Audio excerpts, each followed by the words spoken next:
Hai teman-teman, kita berjumpa lagi di Halo Gadget. Nah, kemarin kan udah ada videonya yaitu 8 alasan untuk iPhone 7 Plus ini tidak layak beli di tahun 2021. Dan sekarang kita bahas apa sih yang menjadi alasannya kenapa iPhone 7 Plus ini masih layak untuk dibeli di 2021.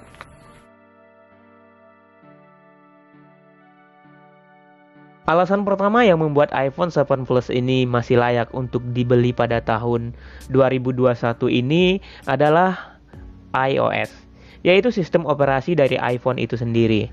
Hal ini juga menjadi pertimbangan yang paling vital menurut saya saat kita berpikir untuk melirik sebuah iPhone jadul. Secara iPhone 7 Plus ini diluncurkan bulan September tahun 2016 loh teman-teman. Usia peluncurannya sudah lebih dari 4 tahun loh. Sekarang udah 2021. Dari tahun 2016, zamannya iOS 10, ternyata iPhone 7 Plus ini masih mendapatkan update iOS sampai tahun 2021 ini, yaitu iOS versi 14. Yang tentunya seri 14 ini masih akan mendapatkan perbaikan dari bug sampai ke depannya. Seperti contohnya iOS 14.1, 14.2, dan seterusnya. Coba deh bandingkan sama salah satu seri HP Android, Samsung S7 Edge misalnya, yang rilis tahun 2016 juga, tapi agak sedikit lebih awal. Masih ada nggak sih yang jual HP itu sekarang? Atau masih ada nggak yang pakai HP tersebut dan dapat update Android terbaru? Nggak kan? Ini adalah salah satu kelebihan dari iOS-nya iPhone. Alhasil saat kita membeli iPhone 7 Plus ini sekarang, secara software kita dapat versi iOS yang sama dengan iPhone keluaran terbaru saat ini, yaitu iPhone 12 series. Nah, gimana teman-teman? Keren nggak?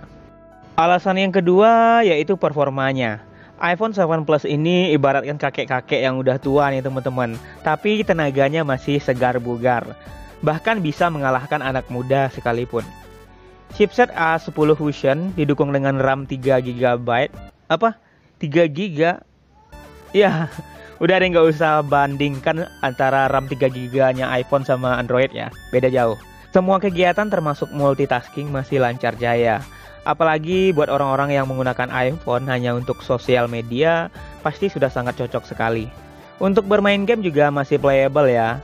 Tapi jangan lupa sediain power bank kalau buat nge-game. Ups. Selanjutnya yaitu kualitas videonya. Untuk urusan kualitas video, memang iPhone terkenal sebagai smartphone dengan hasil gambar yang bening. iPhone SE generasi pertama saja bisa membuat saya terkagum-kagum dengan kualitas videonya.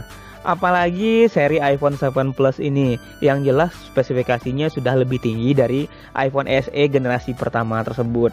Bayangkan iPhone generasi 4 tahun lalu kamera videonya masih oke. Berikutnya yaitu ada di kualitas story-nya.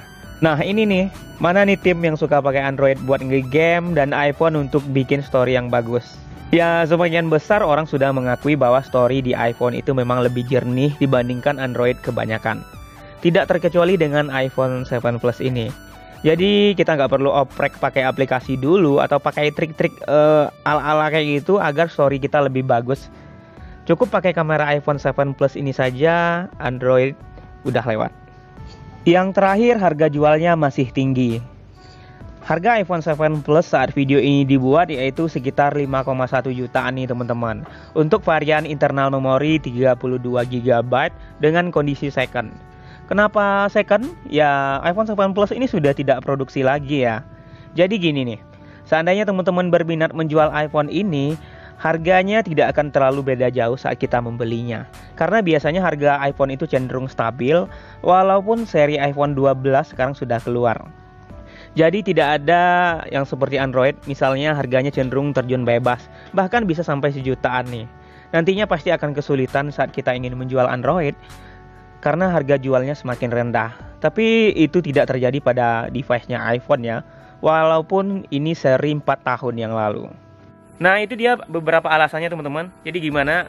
Apakah teman-teman memutuskan untuk beli iPhone 7 Plus atau mungkin menundanya dulu atau mengganti dengan seri iPhone yang lainnya? Jangan lupa berikan tanggapan di kolom komentar ya. Terima kasih sudah nonton video ini. Jangan lupa like dan subscribe. Sampai jumpa.